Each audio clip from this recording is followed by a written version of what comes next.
Bhilwara cabinet मंत्री नंद किशोर वर्मा का circuit house में भव्य स्वागत किया। कैबिनेट मंत्री के पीए डॉ रामदयाल वर्मा ने कहा कि मंत्री का स्वागत उपसभापति रामनाथ योगी कैलाश सोनी राजेश सोनी राव साहब हर्षादीप सिंह भेरू सिंह नारायण व्यास किशन व्यास नैना व्यास सुरेश उपाध्याय नरसी यादव दयाराम सिकवाल समाज सेन समाज ने भव्य स्वागत किया। कैबिनेट मंत्री जी ने कहा, भीलवाड़ा वस्त्र नगरी है, यहाँ और उद्योग खुल जाए तो विकास बढ़ेगा। सभी को आभार प्रदर्शित किया। हमारे भारतीय जनता पार्टी का सौभाग्य है कि हमारे को एक ऐसे उच्च स्तर की सोच वाले और बहुत ही सुलझे हुए नेतृत्व के धनी हमें मिले हैं, जिनका मार्गदर्शन राजस्थान में भी लेंगे, क्योंकि पूरे भारत में आपका मार्गदर्शन लेंगे और सैन समाज के लिए जितना रचनात्मक और जो भी काम होगा वो आप जैसे मध्य प्रदेश में कर रहे हैं वैसे राजस्थान में भी सरकार करवाएगी और ये पार्टी की एसेट है। मैं धन्यवाद देना चाहता हूँ हमारे उच्च नेतृत्व को, तो आप जैसे एक समर्पित कार्यकर्ताओं को तीसरी बार बोर्ड में जगह दी और कैबिनेट दर्जा दिया, तो ये हमारे लिए सौभाग्य है। जो हमारे जीवन में 24 घंटे ही मतलब लगता है और ये तो डॉक्टर साहब लोग वगैरह अगर ये इतना अच्छा कैंप कर रहे हैं और जिसके अंदर निःशुल्क रूप से दसवा है कि मतलब वो वहाँ पे सब चेकअप करेंगे और लोगों की सहायता भी करेंगे, तो इससे अच्छा मानव सेवा का कोई उदाहरण हो ही नहीं सकता सर। और ये करना चाहिए। आज जो डॉक्टरी के पैसे में तो इतनी महंगा मतलब चिकित्सा हो गई है कि हर व्यक्ति नहीं कर सकता। हम तो शुक्रगुजार हैं मतलब वो मुख्यमंत्री का और प्रधानमंत्री का मतलब धन्यवाद अदा करना चाहिए कि आज उनकी वजह से आयुष्मान योजना के तक के कारण 5 लाख रुपए तक का मतलब जो है इलाज उनका फ्री है। कभी कोई कल्पना नहीं कर सकता था साहब, लाखों लोग हजारों लोग मर जाया करते थे मतलब चिकित्सा के अभाव में। आज कम से कम उससे तो निजात मिल गई। तो हम सभी लोग पूरे भारत के गरीब तबके की ओर से मतलब मुख्यमंत्री प्रधानमंत्री जी का आभार व्यक्त करते हैं कि उन्होंने इतनी अच्छी योजना चलाई और अब तो उन्होंने 70 साल के ऊपर के लोगों को भी मतलब कार्ड बना रहे, उसका सर्वे भी हो रहा है, सर्वे भी चालू हो गया। अगर हम भी उस सर्वे में भारतीय जनता पार्टी जितने कार्यकर्ता हैं सब उस सर्वे में भाग लें, उसके बारे में पता भी करें और अपने मोहल्ले में अपने परिवार में जहाँ जहाँ हमारे मतलब जो है इस प्रकार के 70 साल से ऊपर के जो बुजुर्ग हैं उनके कार्ड आगे लेकर के खड़े रह कर के बनवाएं। गोमाबाई हॉस्पिटल मध्य प्रदेश का हॉस्पिटल है, सबसे अच्छा हॉस्पिटल है।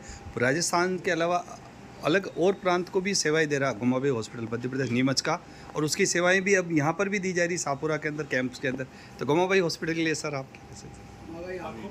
हाँ आँखों जितनी तारीफ की जाए उतना कम है क्या कि मैंने तो बताया ना कि मानव सेवा का इससे अच्छा और कोई उदाहरण हो ही नहीं सकता सर। और मानव कल्याण के लिए मेरी डॉक्टरों से अपील है कि इनको करना चाहिए और साल भर में 2 कैंप कम से कम करना चाहिए।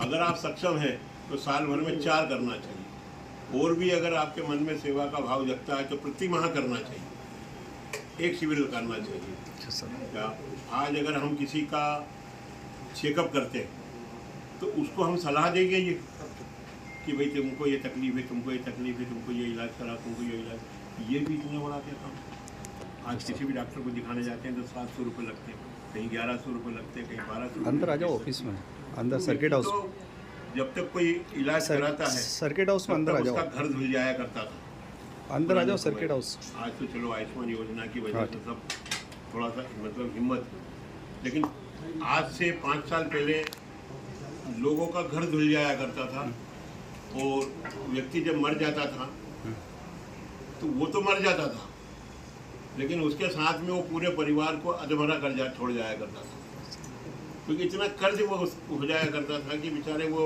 उसको चुकाते चुकाते वो खुद ही बीमार हो जाया करता था। तो इन सब चीज़ों से हुआ और मैं सारे डॉक्टरों से अपील करता हूँ कि इस प्रकार की गतिविधियाँ चलती रहना चाहिए, समाज का कुछ। माननीय प्रधानमंत्री जी ग्लोबल लीडर के रूप में पेश आ रहे हैं और अभी अमेरिका में भी उनको बुलाया और रूस के अंदर भी उनको बुलाया था और यूक्रेन के शांति वार्ता के अंदर हम आने वाले समय में विश्व गुरु बनने जा रहे हैं। तो उसके लिए माननीय प्रधानमंत्री जी एक लीडर के रूप में, सशक्त रूप में, और पार्टी का भी बहुत अच्छा योगदान है। तो माननीय प्रधानमंत्री जी के क्या मैसेज दिया वो देश के लिए? देखिए साहब, विश्व गुरु प्रधानमंत्री नरेंद्र मोदी वो व्यक्ति है कि जिनके नेतृत्व में ही हम विश्व गुरु बनने जा रहे हैं। और हम सब देख रहे हैं, रोज टीवी पे भी देखते हैं, अखबारों में भी देखते हैं कि आधे से ज़्यादा विश्व गुरु तो हम 70-90%, 80% विश्व गुरु तो हम बन चुके हैं। जो पूरा विश्व प्रधानमंत्री मोदी जी को चाहे और बाइडेन जैसा गले मतलब में हाथ डाल करके और हाथ पकड़ के चले और अपना प्रोटोकॉल तोड़ करके उनको विमानतल पे लेने आए अमेरिका का राष्ट्रपति, इससे बड़ा कोई उदाहरण नहीं हो सकता। और रही बात उनके लिए रूस और यूक्रेन युद्ध की, तो वो जिस दिन चाहेंगे उस दिन वो युद्ध बंद भी हो जाएगा और इसी प्रकार का इजराइल और लेबनान का युद्ध है वो भी बंद हो जाएगा। तो दुआ करते हैं कि प्रधानमंत्री जी के नेतृत्व में ये देश वापस से विश्व गुरु बनने के राह पर हो गया है और बनने ही वाला है। तो हम तो चाहेंगे हम सब पीढ़ी हमारे अपने रहते हुए कम से कम विश्व गुरु बनते हुए देखें कि भारत फिर से एक बार विश्व गुरु बन गया।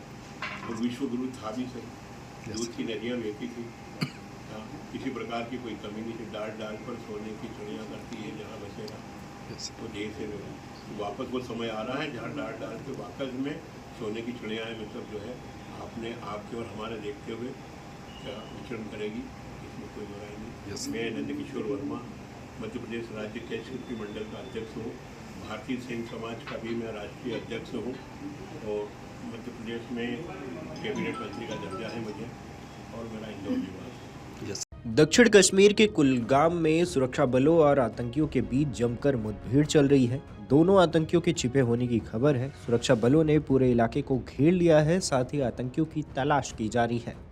कश्मीर जोन पुलिस ने पोस्ट कर जानकारी दी है कि कुलगाम के आदि गांव देवसर इलाके में मुठभेड़ शुरू हो गई है।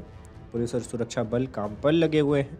बता दें कि जम्मू कश्मीर में 1 अक्टूबर यानी कि मंगलवार को होने वाले तीसरे चरण की वोटिंग से पहले आज सुबह कुलगाम में सुरक्षा बल और आतंकियों के बीच मुठभेड़ शुरू हुई है। आदिगाम देवसर इलाके में यह मुठभेड़ शुरू हुई है। पुलिस और सुरक्षा बल मुस्तैदी से तैनात हैं। बताया जा रहा है कि इनपुट मिलने के बाद सुरक्षा बल सर्च ऑपरेशन चला रहे थे, तभी अचानक आतंकियों ने फायरिंग की। इसके बाद सुरक्षा बलों ने जवाबी कार्रवाई की। इसके बाद दोनों तरफ से गोलीबारी जारी है। कश्मीर जोन पुलिस ने ट्वीट कर यह जानकारी दी है। सूत्रों के मुताबिक 2 से 3 आतंकियों के इस जगह पर फंसे होने की आशंका भी जताई जा रही है। आपको बता दें कि इससे पहले अवंतीपोरा पुलिस को जानकारी मिली थी कि आतंकी संगठन जैश-ए-मोहम्मद इलाके में आतंकियों की भर्ती कर रहा है। इसमें ऐसे युवक शामिल हैं जो आतंकी घटनाओं को अंजाम देना चाहते हैं, लेकिन सेना ने इनके सारे मंसूबों पर आखिरकार पानी फेर दिया है। सुरक्षा बलों ने संगठन के 6 आतंकियों को गिरफ्तार किया है। इसके साथ साथ सेना ने इनके पास से भारी मात्रा में हथियार भी जब्त किया है। बता दें कि इस समय केंद्र शासित प्रदेश में विधानसभा चुनाव 2024 चल रहे हैं। सेना हर मोमेंट पर नज़र बनाए हुए है। यहाँ 10 साल बाद चुनाव हो रहे हैं। आतंकियों का मकसद है किसी भी तरह आतंकी घटनाओं को अंजाम दिया जाए। बता दें कि हाल ही में अभी किश्तवाड़ा के गुरीनाल गांव में सुरक्षा बलों और आतंकियों के बीच मुठभेड़ हुई थी। डन्नाधार वन क्षेत्र के पास सुरक्षा बलों की ओर से संपर्क स्थापित होने के बाद गोलीबारी फिर से शुरू हुई थी। पहले के तलाशी अभियान के दौरान इलाके में कुछ आतंकियों का पता चला था। इसको देखते हुए सुरक्षा बलों ने पूरे इलाके को अपने कब्जे में लिया था, जिसके बाद एक बार फिर मामला दक्षिण कश्मीर के कुलगाम से सामने आया है, जहां जनपद के देवसर क्षेत्र के आदिगाम गांव में सुबह एक बड़ी मुठभेड़ शुरू हुई। खुफिया जानकारी के आधार पर सेना, जम्मू कश्मीर पुलिस और सीआरपीएफ की संयुक्त टीम ने गांव में सर्च ऑपरेशन शुरू किया। तलाशी के दौरान सुरक्षा बलों ने जब इलाके को घेर कर घर घर तलाशी ली, तभी छिपे हुए आतंकियों ने अचानक गोलीबारी कर दी, जिसके बाद से ही इस मुठभेड़ में अब तक 3 सेना के जवान और 1 पुलिस अधिकारी घायल होने की खबर भी सामने आ रही है, जिन्हें तुरंत अस्पताल में भर्ती कराया गया है, जहां उनका इलाज चल रहा है। सूत्रों के मुताबिक 2 आतंकी गांव के एक घर में छिपे हुए हैं और वे लगातार गोलीबारी कर रहे हैं। सुरक्षा बलों ने आतंकियों को चारों ओर से घेर लिया है और जवाबी कार्रवाई में भारी गोलीबारी की जा रही है। बिहार में जल प्रलय इन दिनों काफी हावी है। नदियों ने रौद्र रूप धारण कर लिया है। खासकर कोसी नदी में जिस तरह से पानी बढ़ रहा है, लगता है कि कुहसा त्रासदी जैसी कोई घटना न हो जाए और बिहार में एक बार फिर जल प्रलय जैसी स्थिति न बन जाए। नेपाल में भारी बारिश के परिणाम स्वरूप उत्तर बिहार के लगभग 12 जिले बाढ़ से प्रभावित हो गए हैं। 12 जिलों में बाढ़ का खतरा बढ़ गया है। निचले इलाकों में तो बाढ़ का पानी फैल चुका है। प्रशासन ने लोगों को ऊंची जगहों पर जाने की चेतावनी दी है, जिसके कारण लोग अपने घर छोड़ रहे हैं। जनजीवन अस्त व्यस्त हो चुका है। उत्तर बिहार में जल प्रलय की आहट ने लोगों को दहशत में डाल दिया है। नेपाल में भारी बारिश के बाद कोसी बराज के सभी 56 गेट खोल दिए गए हैं, जिसके बाद उत्तर भारत में भीषण बाढ़ की आशंका बनी हुई है। इस मामले पर परेशान क्या कुछ बोले लोग, आप भी सुनिए। हम लोग जा रहे हैं जहाँ की ऊंचा मिलेगा, सो रोड पर जा रहे हैं। घर में तो पानी घुस गया है, घर में पूरा पानी आ चुका है। पानी आ चुका है, सब कुछ भीज गया। घर में चावल दाल जितना था, कपड़ा बस्तर सब एकदम भीज गया। रहने का अच्छी न है कहूँ घर पर। ये पानी कहाँ से आया है? पानी आया है परमान नदी हम लोग का बगल में है, वो फेंक दिया है। वो पूरा पानी जो है आज ये कौन सा गांव है? ये बगवा गाँव है। तो पूरे गांव के लोग जो यहाँ सब कहाँ जा रहे हैं? ये रोड पर जाएंगे, रोड पे जा रहे हैं। मेन रोड पर। क्या नाम हुआ आपका? हमारे नाम ताराचंद मुखिया। भले ही लोग काफ़ी परेशान हों, लेकिन राहत की बात यह है कि रविवार की सुबह कोसी बराज में वाटर डिस्चार्ज स्टैटिक मोड में आ गया है। 6,61,000 वाटर डिस्चार्ज हो गया है। वहीं बराज क्षेत्र में वाटर डिस्चार्ज की स्थिति में स्थिरता देखी गई है। बराह में मीडिया रिपोर्ट्स की माने तो 4,45,000 से डिस्चार्ज घट रहा है। दूसरी ओर वाल्मीकि नगर गंडक बाराज पर भी दबाव घटने की खबर से थोड़ी राहत है। गंडक नदी में वाटर डिस्चार्ज 5.25 लाख क्यूसेक हो रहा है। वहीं नेपाल की नारायणी नदी भी धीरे धीरे शांत होती देखी जा रही है। बताया जा रहा है कि शनिवार के दोपहर बाद से ही शाम तक नेपाल के तराई इलाके में बारिश में कमी आई है। ये भी बता दें कि इससे पहले कोसी बराज से बीते 56 सालों में सबसे ज़्यादा पानी छोड़ा गया था, जिसके बाद भी बराज पर बने पुल के ऊपर से पानी बहने लगा और इस कारण आवागमन भी रोकना पड़ गया है। कोसी तटबंधों के बीच 9.50 क्यूसेक की प्रभाव क्षमता के लिए तटबंध की डिज़ाइन की गई थी। इससे पहले कोसी में अब तक का सार्वजनिक प्रभाव 9 लाख क्यूसेक के आसपास आका गया था। वहीं 5 अक्टूबर को 1968 के दिन देखा गया था। यहाँ भी ये भी बता दें कि वर्ष 2008 में कुसाहा में जो तटबंध टूटा था वो 1.44 लाख क्यूसेक पर ही टूट गया था। दूसरी ओर वाल्मीकि नगर में गंडक बाजार से शनिवार रात 10 बजे तक 5 लाख से ज़्यादा क्यूसेक पानी छोड़ा गया। वहीं पश्चिमी चंपारण के बगहा में भी बाढ़ का पानी सड़कों पर बहने लगा, जिससे जनजीवन प्रभावित हो गया है। युवा शक्ति मंच द्वारा आयोजित भगवा रैली का आयोजन शहर में हर्षोल्लास और धूमधाम से किया गया। यह रैली खोले के हनुमान जी मंदिर से शुरू होकर रामलीला मैदान तक पहुंची, जहां इसका समापन हुआ। रैली के आयोजन में रामगंज क्षेत्र के सैकड़ों लोगों ने उत्साह के साथ भाग लिया और इस आयोजन को ऐतिहासिक बनाने का प्रयास किया। रैली के दौरान पूरे मार्ग पर कड़ी सुरक्षा व्यवस्था थी, ताकि किसी भी प्रकार की अप्रिय घटना से बचा जा सके। पुलिस प्रशासन द्वारा सुरक्षा व्यवस्था को लेकर विशेष ध्यान रखा गया था और रैली का मार्ग पूरी तरह से पुलिस की निगरानी में था। Police commissioner Biju George Joseph, DP राशि डोगरा और एडिशनल डीसीपी रानू शर्मा के निर्देशन में पुलिस अधिकारियों ने पूरी जिम्मेदारी से अपनी ड्यूटी निभाई। रैली के दौरान सभी पुलिसकर्मी पूरी सतर्कता के साथ इलाके में तैनात रहे और सुनिश्चित किया कि रैली का आयोजन शांतिपूर्वक तरीके से हो। इस रैली में मुस्लिम समुदाय के लोगों ने भी खुले दिल से स्वागत किया। रैली के मार्ग पर मुस्लिम समुदाय के सदस्यों ने संयम और सद्भावना का परिचय देते हुए रैली का स्वागत किया और आयोजन को शांतिपूर्वक संपन्न होने में सहयोग दिया। यह आयोजन सांप्रदायिक सौहार्द और सामाजिक एकता का एक बेहतरीन उदाहरण बनकर सामने आया। रैली के समापन स्थल रामलीला मैदान पर भी समारोह का आयोजन किया गया, जहां रैली के आयोजकों और अन्य गणमान्य व्यक्तियों ने अपने विचार रखे।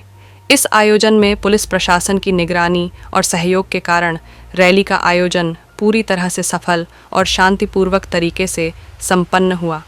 युवाओं की इस शक्ति के बीच पुलिस प्रशासन ने जो सामूहिकता, एकता और सुरक्षा का संदेश दिया, वह बेहद सराहनीय था।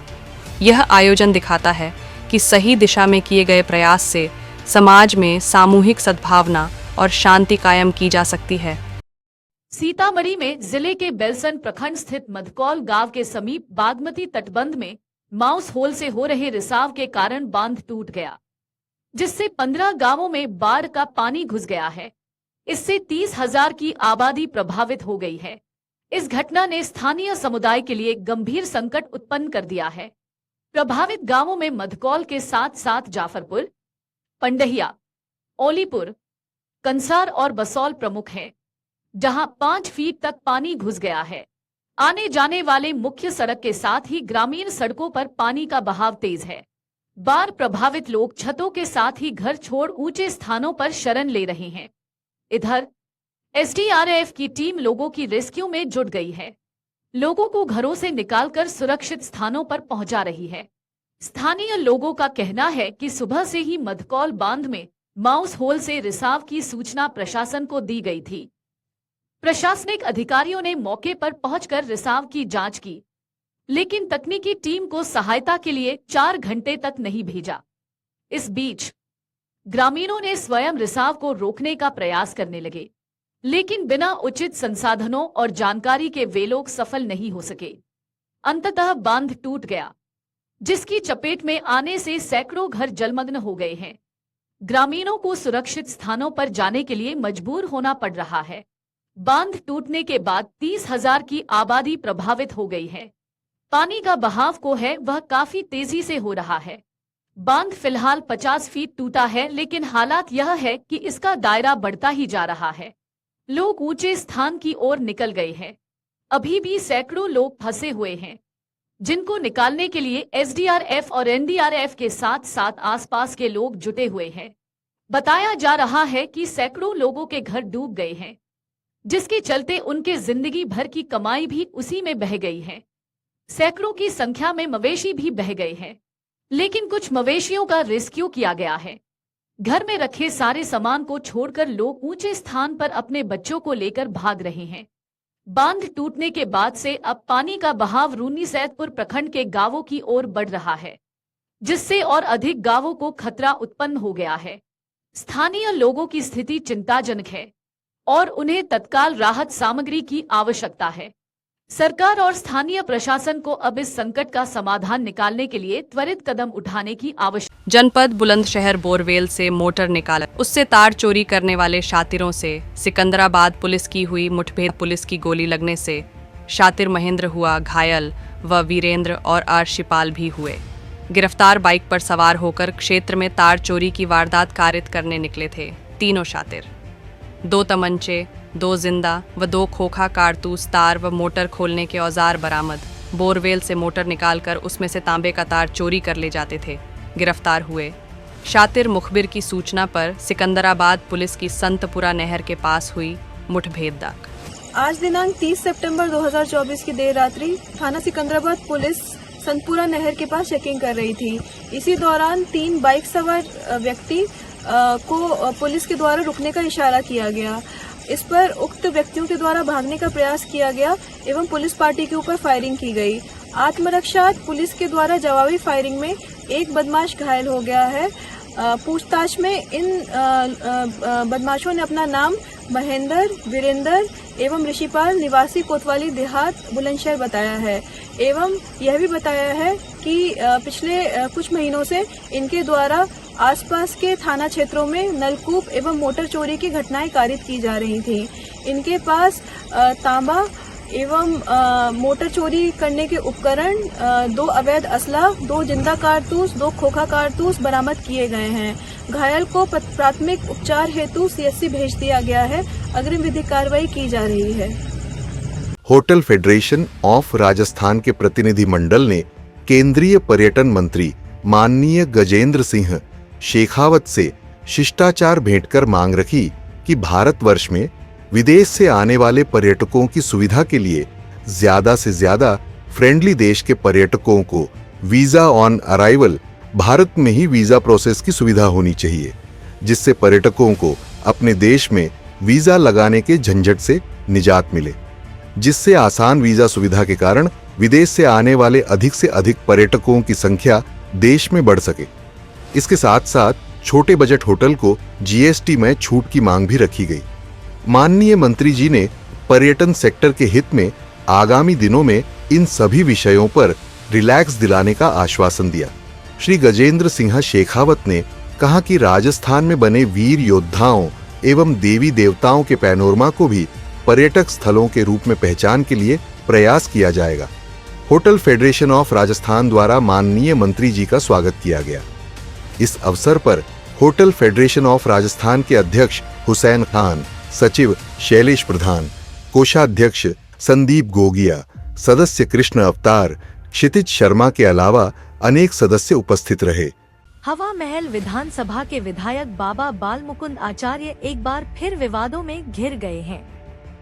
बदनपुर खान स्थित एक ई-मित्र केंद्र पर हंगामा करने के आरोपों ने राजनीतिक गलियारों में हलचल मचा दी है। एआईएमआईएम के प्रदेश उपाध्यक्ष बाबू भाई फ्रिजवाले ने इस घटना को लेकर तीखी प्रतिक्रिया व्यक्त करते हुए राजस्थान सरकार से अपील की है कि विधायक को अनुशासन में लाने और ई-मित्र केंद्र का लाइसेंस रद्द करवाने के कदम उठाए जाएं। बाबू भाई ने अपने बयान में कहा कि ई-मित्र केंद्र का काम सरकारी सेवाओं का सुचारू रूप से संचालन करना है, जिसमें आधार कार्ड में पता परिवर्तन जैसे कामों को दस्तावेजों के आधार पर पूरा किया जाता है। लेकिन विधायक बाबा बाल मुकुंद आचार्य ने केंद्र पर जाकर बेवजह हंगामा किया, जिससे ई-मित्र संचालक और वहां उपस्थित लोग परेशान हो गए। बाबू भाई ने विधायक पर आरोप लगाया कि वे सिर्फ सोशल मीडिया पर खुद को चर्चित करने के लिए इस प्रकार के काम कर रहे हैं, जिससे क्षेत्र की शांति और सुचारू सेवाओं में बाधा उत्पन्न हो रही है। बाबू भाई ने विधायक पर कई और भी गंभीर आरोप लगाए और कहा कि बाबा बाल मुकुंद आचार्य की गतिविधियां अब जनता के लिए परेशानी का सबब बनती जा रही हैं। उन्होंने यह भी सवाल उठाया कि क्या विधायक अब पुलिस और प्रशासन के काम में भी हस्तक्षेप करने लगे हैं। क्षेत्र के कई लोगों ने भी इस घटना को लेकर अपनी नाराजगी जाहिर की है और प्रशासन से कड़ी कार्रवाई की मांग की है। इस पूरी घटना का वीडियो सोशल मीडिया पर तेजी से वायरल हो रहा है, जिसमें विधायक को ई-मित्र केंद्र पर हंगामा करते हुए देखा जा सकता है।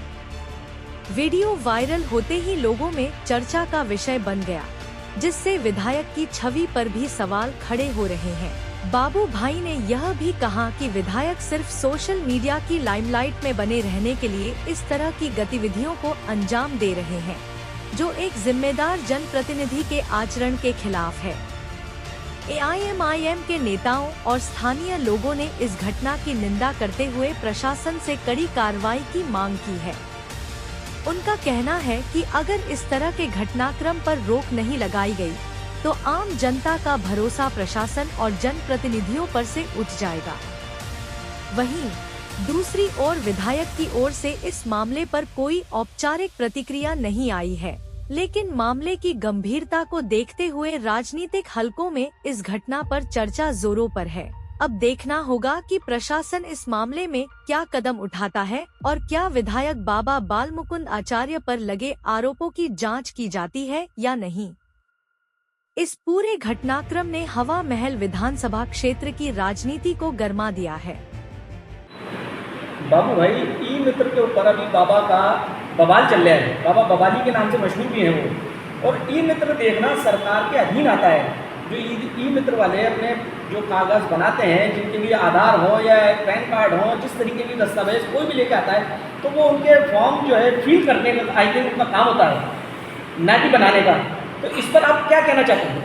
देखिए, आज राजस्थान के अंदर बदलाव सरकार है और मुझे लगता है कि बाबा अपनी सरकार के खिलाफ काम कर रहे हैं, क्योंकि तो सरकारी काम है, ये तो सरकारी है, सरकार ने आवंटन किए हुए उनकी सारी जो प्रक्रिया है ये सरकारी है, सरकारी नुमाइंदे उसको फिलअप करते हैं। वो तो जो ई-मित्र लेके बैठे हुए हैं वो तो खाली डॉक्यूमेंट आगे गवर्नमेंट में भेज रहे हैं। ये लगता है कि सरकार के बाबा बाल मुकुंद आचार्य जी अपनी सरकार के खिलाफ बगावत कर रहे हैं। सर, एक सवाल और कि कोई अगर बंगाली है, अगर कोई बिहारी है, तो हिंदुस्तान के वासी ना। बंगाल जो है वो हिंदुस्तान का पार्ट है। वेस्ट बंगाल कलकत्ता के अंदर आता है। बिहार हिंदुस्तान के अंदर है, यूपी हिंदुस्तान के अंदर है, राजस्थान हिंदुस्तान के अंदर है, महाराष्ट्र हिंदुस्तान के अंदर है, हमारे तमाम राज्य हिंदुस्तान के अंतर्गत आते हैं।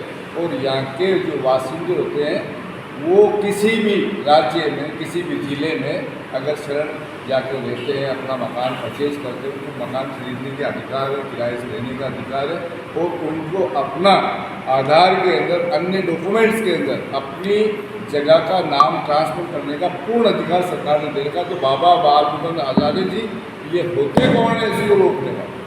तो खुद लगता है सरकार के खिलाफ काम है। सरकार क्या लगाम लगाने में इनमें कामयाब होगी या सरकार ऐसे ही खुले सांड की तरह इनको छोड़ देगी? आज मैं तमाम मीडिया से गुजारिश करूँगा कि इस बात को बाबा से जाकर के पूछे, बाबा जी आखिर आप चाहते क्या हैं सरकार से? क्या बाबा ये सब कोई बड़ा पद हासिल करने के लिए बवाल? मैंने पहले कहा है कि बाबा जी के लिए शायद प्रधानमंत्री के ख्वाब देख लें, मुख्यमंत्री की बात ही नहीं कर रहा था, मुख्यमंत्री को तो बहुत ही दे रहे हैं, अगर बहुत ही तो हरकत ही नहीं करेंगे इस बात। पुलिस बाबा के सामने लाचार क्यों नजर आ रही है? अब तक एक्शन क्यों नहीं लिया? प्रशासन के हो सकता है कि प्रशासन कुछ ना कुछ कोई झोल है, ये भी हो सकता है। प्रशासन को कार्रवाई करने से पहले, एक्शन लेने से पहले भी तो सोचना चाहिए कि हम अगर कार्रवाई कर रहे हैं तो पहले उसकी छानबीन करें कि वो तथ्य मौजूद हैं। अगर उनके कोई फर्जीवाड़े के तो उनके खिलाफ एक्शन लें। प्रशासन भी उनके कहने के मुताबिक ही काम कर रहे हैं। देखिए, प्रशासन जो अधिकारी हैं वो कहीं न कहीं सरकार से सहमे में नज़र आ रहे हैं, एक से लेकर नज़र नहीं आ रहे हैं। अगर ये कार्रवाई इतनी बड़ी हुई है तो सरकार ने अभी तक बाबा के खिलाफ क्या एक्शन लिया, क्या नहीं लिया, ये मैं बदलाव सरकार से रिक्वेस्ट करता हूँ कि बाबा के खिलाफ एक्शन लें, खुला नहीं छोड़े। सरकार आपकी है, कांग्रेस की या अन्य पार्टी की सरकार नहीं है। ये इस तरीके के बवाल होते रहेंगे तो जनता पीड़ा में जा रही है। सरकार बनाइए पीड़ा सही करने के लिए, लोगों का दुख तकलीफ सही करने के लिए, ना कि तकलीफ देने के लिए। बाबा जी तो तकलीफ दे रहे हैं लोगों को, निवारण नहीं कर रहे।